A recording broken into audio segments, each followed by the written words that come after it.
The stars shimmered against the darkness of space as the massive Draxian vessel approached Earth's orbit. On the command deck, Commander Vexthar stood with his forearms clasped behind his back, his scaled skin reflecting the blue glow of the monitors. "What an unusual planet," he remarked to his science officer. "So much water, yet enough land for civilizations to develop." Science Officer Zelkan nodded, her crest rising slightly in agreement. "We've been observing them for 3 lunar cycles, Commander. The dominant species calls themselves humans. They're peculiar."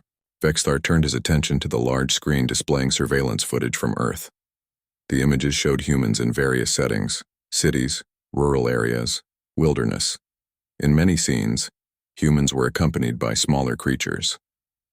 "What are those smaller beings always surrounding them?" Vexthar asked, pointing to dogs being walked in a park, cats in homes, and birds in cages. "They appear to be guardian creatures," Zelkan explained. "The humans seem unable to defend themselves properly. They rely on these various species for protection and companionship. It's quite primitive, but somewhat charming." Vexthar made a dismissive sound. "Charming, perhaps, but hardly impressive. The Draxian Confederation has no time for species that cannot stand on their own." He tapped his claws against the metal railing. "Classify humans as a non-threat species in need of proper guidance. They could be useful to the Confederation if properly managed." "As you command," Zelkan replied, entering the classification into her tablet. As the Draxians made their observations from orbit, life on Earth continued unaware of the alien eyes watching from above. In the rugged wilderness of Montana, Natalie Walsh moved silently through the underbrush. At 35, she had spent most of her life in these woods. Her brown hair was pulled back in a practical braid, and her weathered face showed both the harshness and the beauty of a life spent outdoors. Years of guiding tourists and working as a wilderness survival instructor had made her movements efficient and nearly soundless. About 10 feet ahead of her moved something low to the ground, a stocky, powerful animal with distinctive black and white markings. Brutus the honey badger paused, nose twitching, then continued forward following a scent trail only he could detect. "What have you found, buddy?" Natalie whispered, crouching to examine tracks in the soft earth. Brutus looked back at her, his dark eyes intelligent and focused. Most people thought she was crazy for rehabilitating and bonding with a honey badger, animals known for their ferocity and fearlessness. But Natalie and Brutus had formed an unusual partnership after she had rescued him as an injured cub 3 years ago. Their relationship wasn't like a typical pet and owner. It was more like 2 hunters who had decided to work together. Brutus stayed with her by choice, not constraint. She followed him to a small stream where they both drank the clear, cold water. Natalie checked her GPS unit and made notes in her small weatherproof notebook. She was updating trail maps for the Park Service, marking changes caused by the previous spring's floods. "We should head back before dark," she told Brutus, who seemed more interested in investigating something under a fallen log. "Come on, you can terrorize the local rodent population tomorrow." As if understanding, Brutus abandoned his exploration and trotted after her, occasionally darting off to check something interesting before returning to her side. They made their way back to Natalie's cabin as the sun began to set behind the mountains. The small but sturdy structure sat in a clearing, with solar panels, on the sloped roof and a vegetable garden to one side. It wasn't much, but it was home. Natalie's satellite phone buzzed as she was preparing dinner. Fresh trout she had caught that morning. She wiped her hands and answered. "Walsh here." "Natalie, it's Greg from the Park Service." His voice sounded strange, tense. "Everything okay? You sound weird." There was a pause. Have you had your TV on today? Or checked the internet? You know I don't have TV out here, and the internet connection is for emergencies only. What's going on?" "Nat, there's no easy way to say this. We're not alone in the universe, and our new neighbors just introduced themselves to the world government." Natalie stopped moving, the phone pressed tightly against her ear. "What are you talking about, Greg?" "Aliens, Nat. Real, actual aliens called the Draxian Confederation. They've been watching us for months from the moon. They went public this morning. They want to establish diplomatic relations. Natalie looked out her window at the darkening forest. Brutus was sitting on the porch, seemingly on guard as he always was at dusk. "Is this some kind of joke?" she asked. "I wish it was. The president is addressing the nation in an hour. The aliens requested meetings with leaders from each continent. And Nat, there's something else." "What?" "They're specifically interested in Earth's wildlife and our relationship with animals. The diplomatic team they're sending includes their top xenobiologists. The government is putting together a response team of our own experts, diplomats, scientists, military, and they want wilderness specialists." "What does that have to do with me?" "Your name came up. Your work with predator species recovery, your survival skills, and especially your, unusual companion. They want people who understand the relationship between humans and wild animals. My boss asked if you'd be willing to attend a briefing in Denver next week." Natalie sat down heavily on her wooden chair. Brutus, sensing her change in mood, came through the pet door she had installed and pressed against her leg, making his soft huffing noise. "This is insane, Greg. I know, but it's happening. Will you come?" She stroked Brutus's thick fur, thinking. Her instincts told her this was important, bigger than anything she'd ever been involved with before. "I'll be there, but I'm bringing—" "Brutus, we're a package deal," Greg sighed. "I figured you'd say that. I'll let them know. There's a transport picking up personnel from Glacier International on Tuesday. Be there at 800. After hanging up, Natalie sat in the growing darkness of her cabin, trying to process what she'd just learned. Outside her window, stars began to appear in the night sky. Somewhere up there, alien eyes were watching Earth, making judgments, forming impressions. What did they see when they looked at humans? What did they think about creatures like Brutus? And why did any of that make her feel so uneasy? She didn't know the answers, but as she looked down at the powerful, fearless animal contentedly sitting by her side, she had a feeling that the aliens might have quite a few surprises coming their way if they underestimated either humans or Earth's wildlife, especially honey badgers, and especially the humans who had learned to work with them. The newly built diplomatic facility in the Swiss Alps gleamed in the morning sunlight. Snow-capped mountains surrounded the glass and steel structure, which had been hastily constructed for this historic meeting. Security personnel from various nations patrolled the perimeter, their faces tense. Natalie stood at the window of her temporary quarters, watching a helicopter approach. Brutus paced restlessly behind her, uncomfortable in these new surroundings. For the past week, they had attended briefings, met with government officials, and tried to prepare for the unthinkable, face-to-face contact with an alien species. "Easy, buddy," she said to Brutus. "We'll be out of here soon enough." A knock at the door announced the arrival of Dr. Samantha Powell, the xenobiologist assigned to work with Natalie. "They're landing," Samantha said, her voice tight with excitement. "The Draxian delegation will be here in 20 minutes. Everyone's gathering in the main hall." Natalie nodded and checked the special harness she had designed for Brutus. It allowed him freedom of movement but gave her a way to communicate with him through gentle tugs. "Are you sure bringing him is a good idea?" Samantha asked nervously. "The Draxians specifically wanted to see our relationship with Earth animals," Natalie replied. "Brutus stays with me." They made their way through the busy corridors. Diplomats whispered to each other in hushed tones. Military officers stood rigid and alert. Scientists checked and rechecked their equipment. The main hall was enormous, with a curved table in the center. Earth's representatives were already taking their assigned places: the Secretary General of the United Nations, presidents and prime ministers from major nations, and selected experts like Natalie. She found her seat near the end of the table, with space beneath for Brutus. He settled at her feet, alert but calm. She could feel the stares of others questioning her decision to bring him, but she ignored them. Her instincts told her that Brutus needed to be here, though she couldn't have explained why. A sudden hush fell over the room. The large doors at the opposite end swung open, and the Draxian delegation entered. Natalie's first impression was of height and strange grace.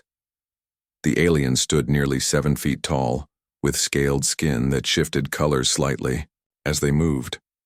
Their forearms moved in perfect coordination, and their large eyes, completely black, seemed to take in everything at once.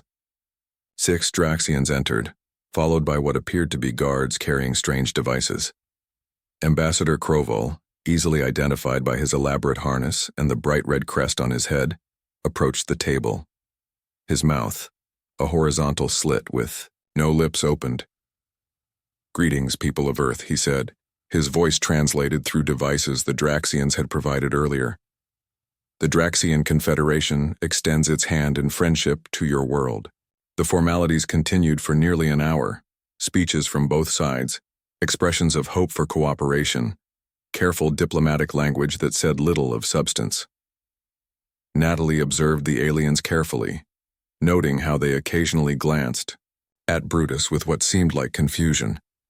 Finally, Ambassador Krovol came to the point. "The Confederation has studied your species carefully," he announced. "We understand your limitations and vulnerabilities. We see how you require guardian creatures for protection." He gestured toward several humans in the room who had service, animals, or in Natalie's case, Brutus. "This dependency is not shameful.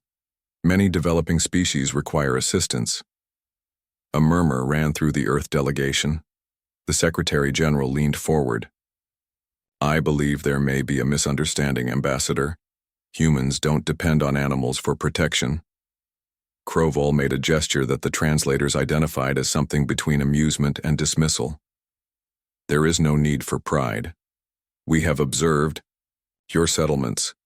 Nearly every human dwelling contains at least one guardian creature. Some humans surround themselves with multiple protectors." "Those are pets," explained the Secretary General. "Companions, not protectors." "Semantics," Krovol replied. "The Confederation offers Earth a position as a protected world. We will provide technology, defense, and guidance. In exchange, we require only reasonable access to your resources." The room grew tense. One of the military generals spoke up. "What exactly do you mean by reasonable access?" 10% of all extracted minerals, 20% of biological resources. A simple tithe for our protection. The President of the United States stood up.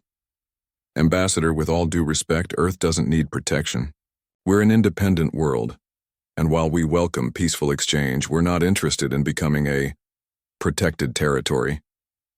Ambassador Krovol's skin darkened slightly. "I advise caution in your response. The galaxy is filled with dangers you cannot imagine. Without the Confederation's protection, your world would be vulnerable." "Is that a threat?" asked the Russian president. "Merely reality," said Krovol. "We have classified your species as non-threatening but worthy of preservation. This is a generous offer."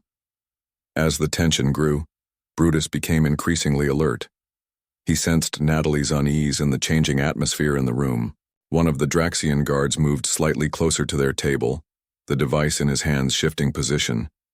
Natalie noticed the movement. "What is your guard doing?" she asked directly. Krovol turned his large eyes toward her. "Security protocol. Nothing to concern yourself with, small one." The condescension in his tone was clear.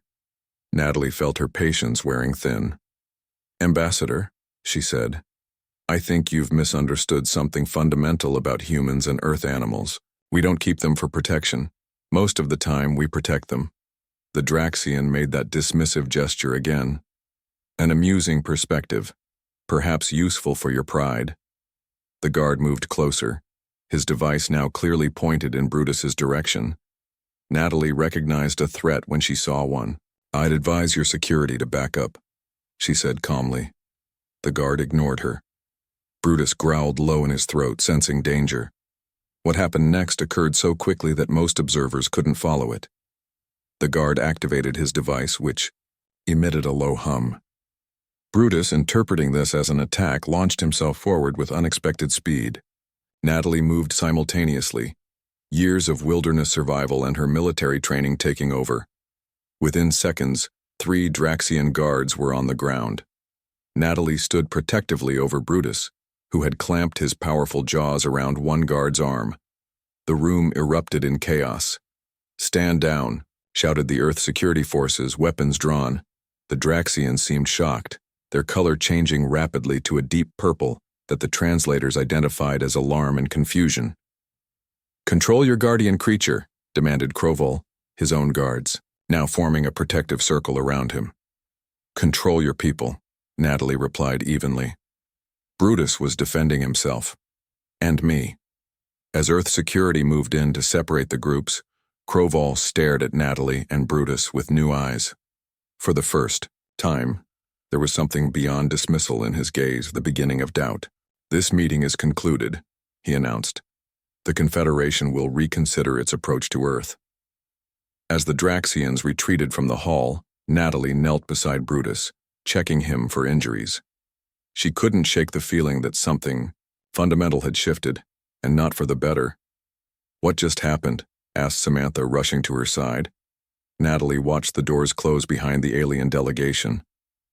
"I think we just gave them a reason to see us as a threat instead of a charity case, and I'm not sure which is worse." 2 weeks after the failed diplomatic summit, the early morning sky over Montana flashed with brilliant light. Natalie ran outside her cabin to see streaks of fire cutting across the dawn. They weren't meteors. They moved with purpose, changing direction as they descended. "It's happening," she whispered to Brutus, who stood alert at her side. Her satellite phone rang moments later. It was Samantha Powell, the xenobiologist she had met at the summit. "Natalie, are you seeing this? They're hitting military bases first. The president is about to address the nation." "How bad?" Natalie asked, watching more streaks of light in the distance. "Bad, but strange. They're avoiding population centers. Military bases, power stations, satellite installations, surgical strikes, no big cities yet." Natalie wasn't surprised. "They don't want to kill us. They want to protect us, remember? On their terms." She went inside and turned on her emergency radio. The president's voice crackled through, urging calm while confirming that Earth was under attack by the Draxian Confederation. All civilians were advised to stay in their homes while the military responded to the threat. Over the next 3 days, Natalie monitored the situation through emergency broadcasts and her satellite phone. The pattern became clear. Earth's military capabilities were being systematically disabled, but civilian casualties remained remarkably low. This wasn't an extermination. It was subjugation. On the 4th day, she spotted the Draxian scout ships flying over the national park near her cabin. That evening, Samantha called again. "They're setting up bases," the scientist said. "Not just in cities. They're establishing outposts in wilderness areas too. Something about cataloging Earth's biological resources." Natalie looked at Brutus, who was restlessly pacing by the window. "Where's the nearest outpost to me?" "According to intelligence reports, they're building something about 15 miles north of your position."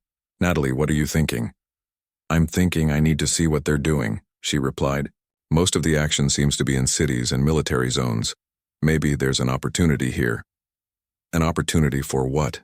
"The military is in retreat worldwide." "Exactly. Which means resistance has to take different forms." Natalie had been preparing her whole life without knowing it. Living off the land, moving undetected through wilderness, tracking. These were skills the Draxians wouldn't expect from what they considered a weak species. The next morning, Natalie packed carefully. Food for 2 weeks, water purification equipment, first aid supplies, her hunting rifle, a sidearm, and communication equipment. She also packed Brutus's special gear, protective paw covers for rough terrain, and the lightweight body armor she had designed for him for their trips into bear country. She locked her cabin and headed north, moving through the forest rather than following trails. Brutus ranged ahead, occasionally returning to check on her. Their progress was slow but deliberate. By nightfall, they had covered 8 miles. They camped without a fire. In the darkness, Natalie could see strange lights, pulsing in the distance, the Draxian outpost. The next day, they approached carefully, staying downwind and using natural cover. By mid-afternoon, they reached a ridge overlooking a newly cleared area. Below them stood a Draxian structure unlike anything Natalie had seen before. It resembled a series of interconnected domes glowing with a faint blue light. Draxian soldiers patrolled the perimeter, and what appeared to be scientists moved between the domes carrying containers. Natalie used her binoculars to observe their activity. The aliens were systematically collecting plant samples and small animals, bringing them into the central dome for study. Several larger animals, a wolf, a mountain lion, and even a young bear, were kept in energy field containments. "They're making a zoo," she whispered to Brutus. "Or a laboratory." She watched for hours, noting patrol patterns and security measures. The Draxians seemed confident, almost casual in their movements. They clearly didn't expect any threat in this remote location.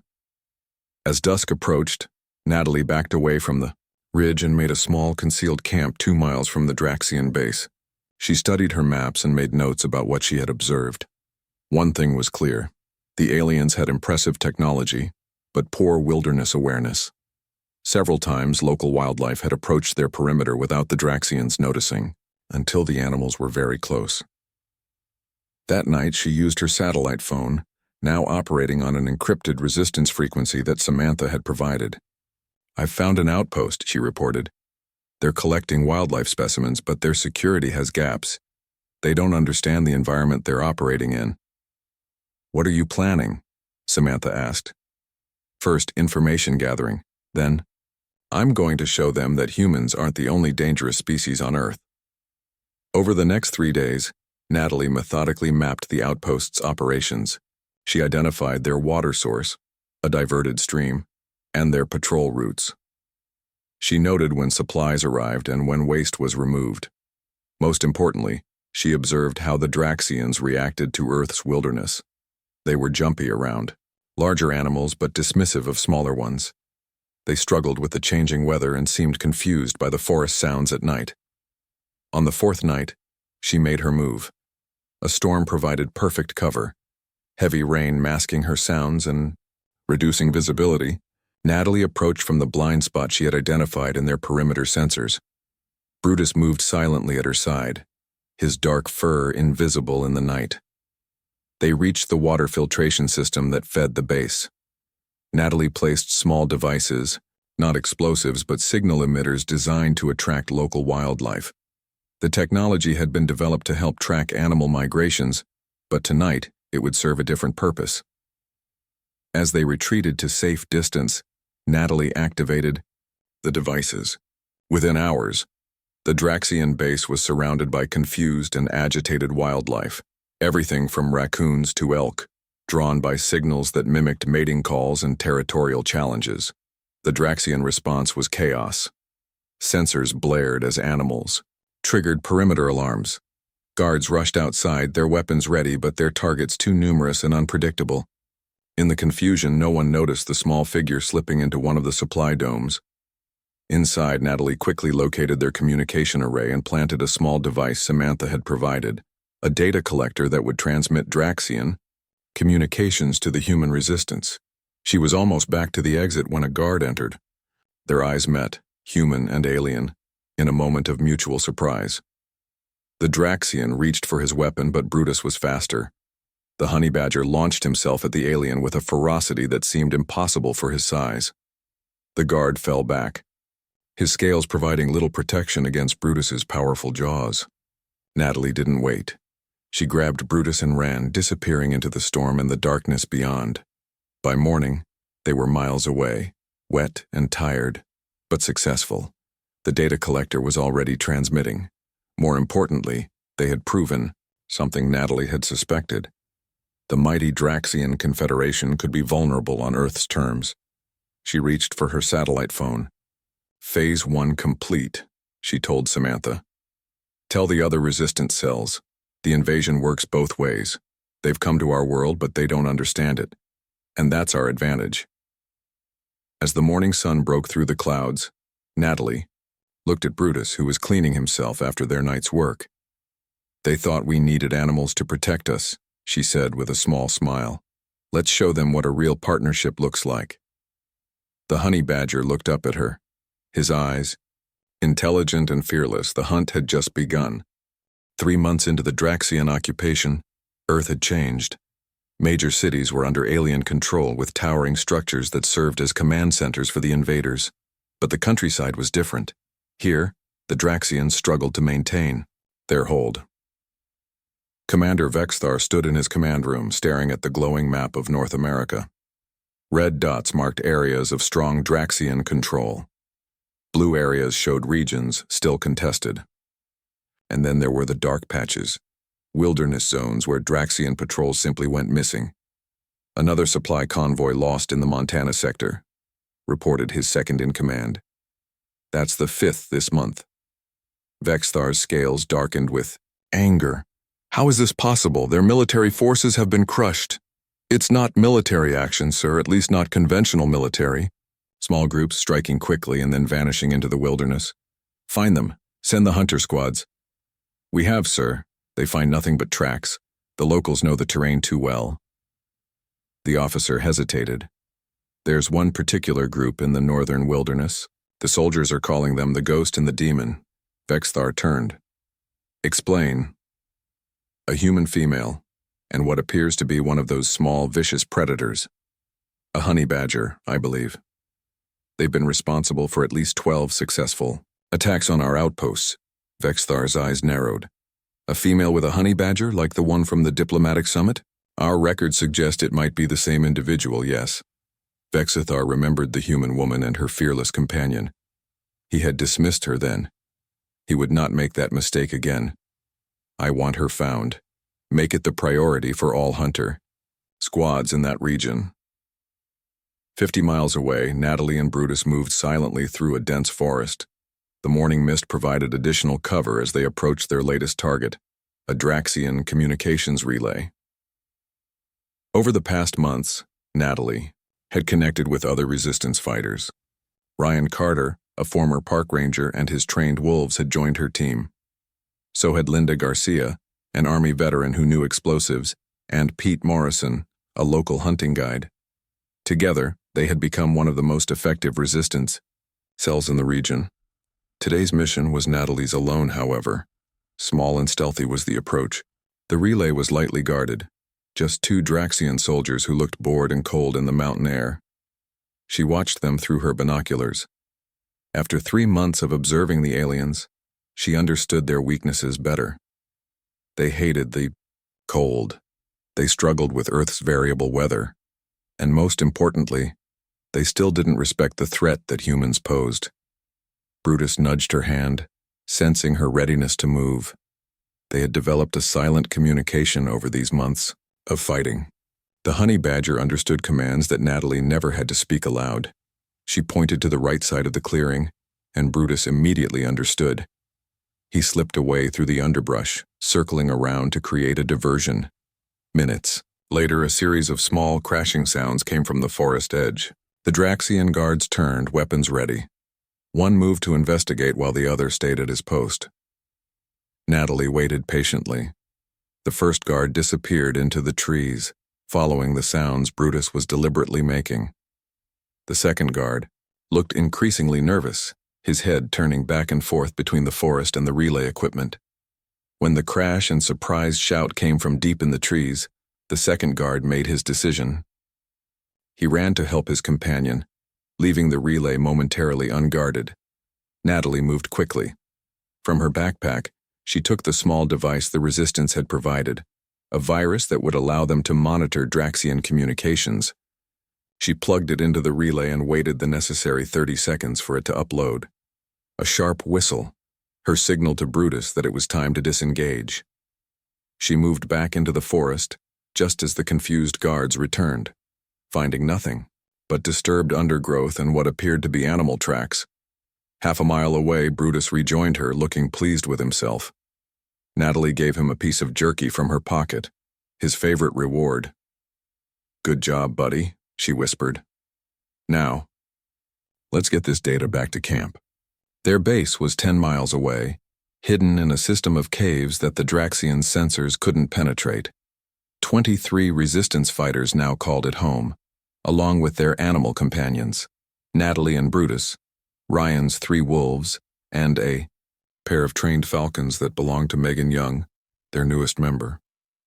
As they traveled, Natalie felt a strange prickling at the back of her neck. Years in the wilderness had taught her to trust her instincts. Something was wrong. "Hold," she whispered to Brutus, who instantly froze. She listened. The forest was too quiet. No birdsong, no rustle of small animals. Something had disturbed the natural rhythm of the woods. Slowly, she reached for her binoculars and scanned their back trail. Nothing visible, but the sense of being watched intensified. "Change of plans," she told Brutus. "We're not going straight back." Instead of heading toward the cave system, she turned west, toward rougher terrain. If someone was tracking them, she would find out who. 2 hours later, her suspicion was confirmed. From her position on a rocky outcrop, she spotted them. A Draxian hunter squad. 6 soldiers in specialized gear moving with more skill than the regular troops. They were following her trail, and doing a better job of it than any Draxian she had encountered before. Natalie frowned. This wasn't a random patrol. These Draxians had been specifically trained to hunt in Earth's wilderness, and they were following her trail with disturbing accuracy. "They're learning," she whispered to Brutus.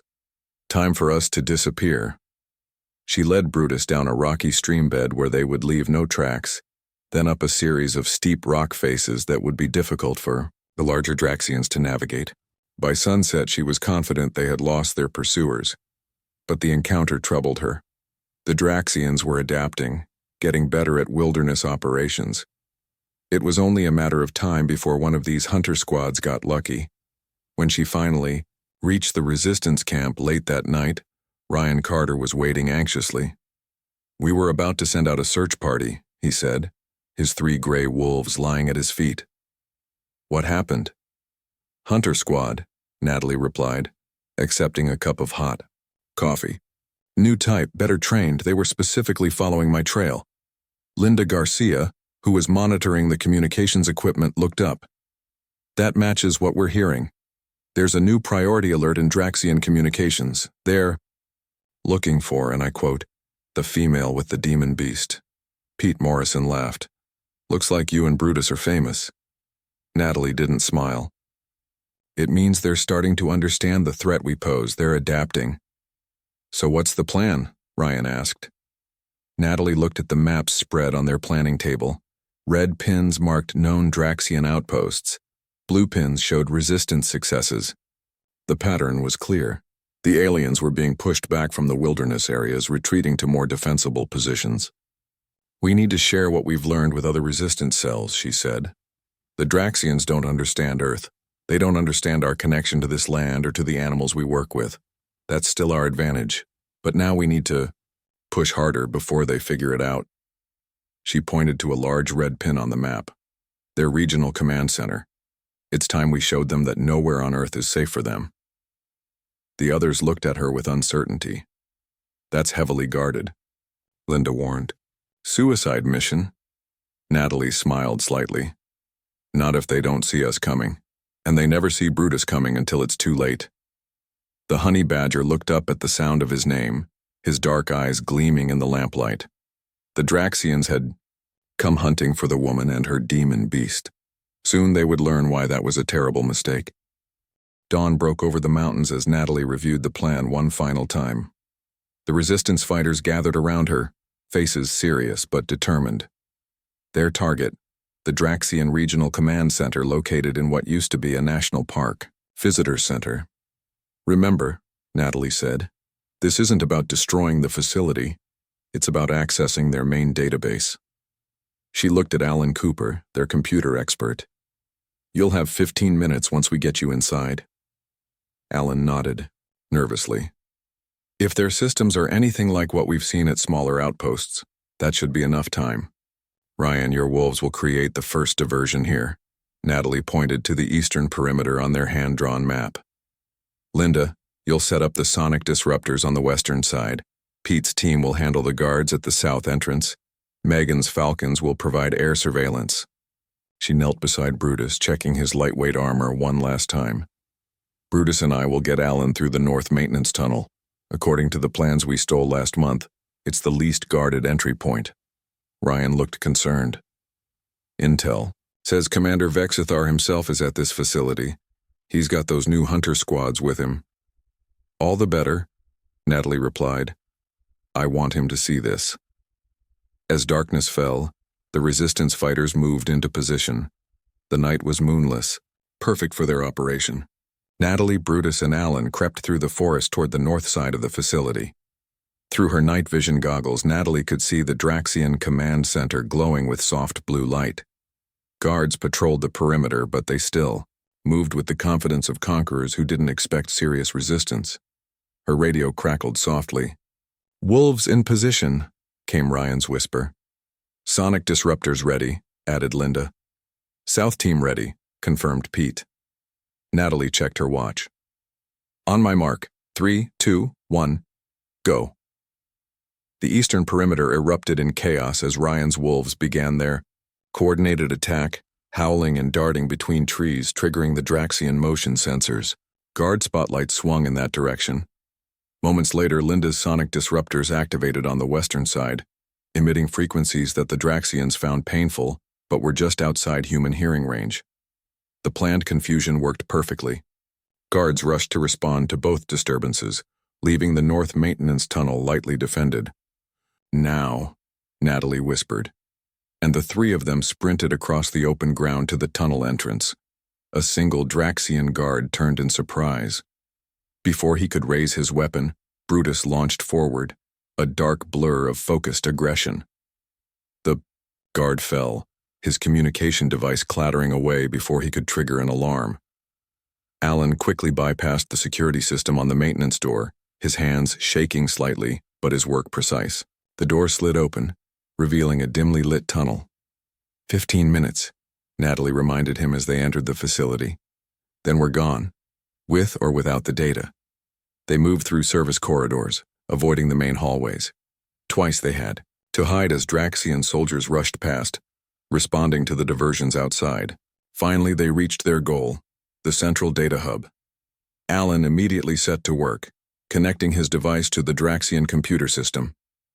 Natalie and Brutus stood guard, listening to the radio updates from their team. The diversions were working, but security forces were beginning to realize they were being tricked. How much longer? Natalie asked, checking her watch. Almost there, Alan muttered, his eyes fixed on his screen. Their security is complicated, but I've got most of the data we need. A sudden alarm blared through the facility. They've figured it out, Natalie said. Hurry. Just 30 more seconds, Alan promised. The door to the data hub slid open. Natalie spun, rifle ready, but hesitated when she saw who stood there. Commander Vexithar himself, flanked by 2 hunter squad members, the ghost woman and her demon beast. Vexithar said, his voice almost admiring. Finally.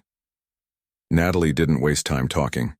She fired a warning shot that forced the Draxians to duck, then overturned a heavy console to create cover. Brutus growled, ready to attack. No, she told him. Too many. Instead, she activated the small smoke grenades on her belt, filling the room with dense gray smoke. Done! Alan shouted, disconnecting his device. Natalie grabbed him by the arm and pushed him toward the secondary exit they had identified in their planning. Brutus followed, keeping himself between the humans and the Draxians. Shots of energy weapons sizzled through the smoke, but the Draxians were firing blindly.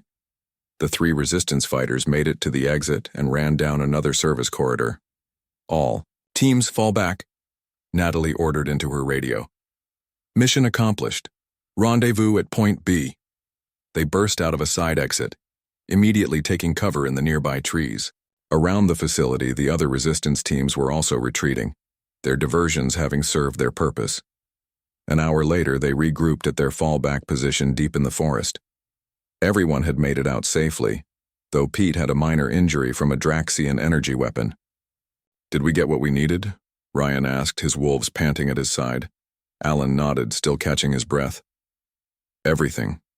Their complete database on Earth species, including humans, plus their communications protocols, patrol schedules, and, most importantly, their reports back to the Draxian High Command. And, Natalie pressed, they're calling for reinforcements, Alan confirmed. They've completely misjudged the situation here. Their initial classification of humans as non-threatening is causing them serious problems. Commander Vexthar has requested an emergency review of the entire Earth operation. Natalie smiled. Perfect. Over the next week, resistance cells across the globe received copies of the stolen data. More importantly, the Resistance's tech experts were able to hack into the Draxians' communication systems. What had been a scattered, disorganized resistance became coordinated and strategic. 2 weeks after the raid, Natalie received an unexpected message on their secure communication channel. It came from Samantha Powell, who had been working with resistance fighters near the Draxian Central Command. "The data you stole is having an impact," the message read. "The Draxian High Command is conducting a full reassessment of Earth. They're particularly interested in the videos of resistance fighters working with animals. Your footage of Brutus has been viewed repeatedly by their xenobiologists." 3 days later, an even more surprising development occurred. A Draxian communication drone dropped a message capsule near one of the resistance outposts. It contained a request for a meeting, not surrender negotiations, but a genuine diplomatic discussion. Commander Vexthar wanted to meet with the human female known as Natalie Walsh and her companion species. The resistance leaders debated the offer intensely. Many suspected a trap. Natalie herself was unsure, but something in the wording of the message intrigued her. "They called Brutus my companion species, not my pet or guardian," she told Ryan, and the others. "That's a fundamental change in how they see us." After much discussion, a meeting was arranged at a neutral location, a mountain meadow visible from all sides with both human and Draxian forces keeping their distance. Natalie approached the meeting point with Brutus at her side. From the opposite direction came Commander Vexithar, surprisingly without guards. They stood facing each other, the human woman and the alien commander, each acknowledging a worthy opponent. "Your species has been reclassified," Vexthar said without preamble. "The Draxian Confederation recognizes that we made a significant error in our assessment." "What's our new classification?" Natalie asked. "Collaborative Apex Predators," replied Vexthar. "A rare designation. Species who form mutual alliances for hunting and survival, rather than the typical dominant-subordinate relationships we observe throughout the galaxy." He looked down at Brutus, who stared back fearlessly. "Your companion species are not your protectors or your servants. They are your allies. This concept is new to us." Natalie nodded. "And what does this reclassification mean for Earth?"